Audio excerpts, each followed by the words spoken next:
লাইলাতুল কদর মহান আল্লাহ তাআলার এক অফুরন্ত দান, নৈকট্য অর্জনের এক পবিত্র রজনী, পাপ মোচন এবং কল্যাণ লাভের এক অনন্য মাধ্যম, ভাগ্য নির্ধারণের মহেন্দ্রক্ষণ। আল্লাহ তাআলা ও পবিত্র কোরআনে বলেছে, আপনি কি জানেন মহিমান্বিত রজনী কি? মহিমান্বিত রজনী হাজার মাসের চেয়ে উত্তম। সূরা কদর, আয়াত নং 2-3। হযরত আয়েশা রাদিয়াল্লাহু তাআলা আনহু বলেন, নবীজি বলেছেন, তোমরা রমজানের শেষ দশকের বেজর রাতে লাইলাতুল কদরের সন্ধান করো। শবে কদর আল্লাহ তাআলা দেয়া উম্মতি মুহাম্মাদীর জন্য অতীব গুরুত্বপূর্ণ একটি রাত। এই রাতে নফল নামাজ, দোয়া, ইস্তিগফার, জিকির বেশি বেশি করা উচিত। এই রাতে বেশি বেশি নফল নামাজ পড়া উত্তম। শবে কদরে নফল নামাজ পড়ার আলাদা কোনো নিয়ম বা নিয়ত নেই। অন্যান্য নফল নামাজ যেভাবে পড়তে হয়, এই রাতেও যেভাবে স্বাভাবিক নিয়মে নফল নামাজ পড়তে হবে। আলাদা করে কোনো নিয়ত করতে হবে না। কোনো রাকাতে নির্দিষ্ট করে কোনো সূরা পড়া বাধ্যতামূলক নেই।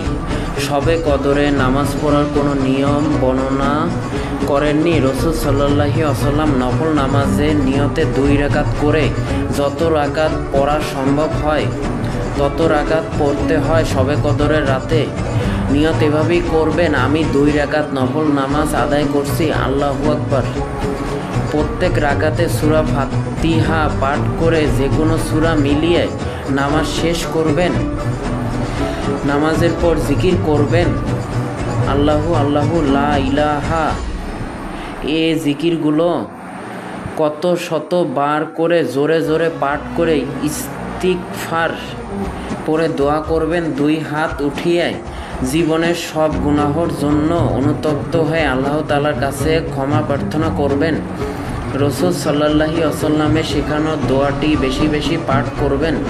মাহে রমজানের শেষ দশকের যে কোনো রাত শবে কদর হতে পারে, তাই প্রত্যেকটি বেজর রাতে ইবাদত করা উচিত।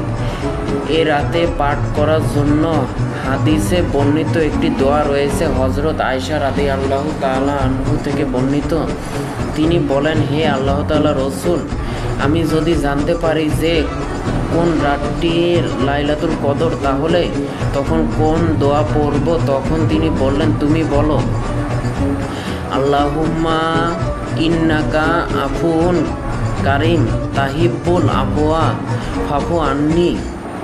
অর্থ, হে আল্লাহ, আপনি মহানুভব, ক্ষমাশীল, আপনি ক্ষমা করতে পছন্দ করেন, অতএব আপনি আমাকে ক্ষমা করুন। তিরমিজি।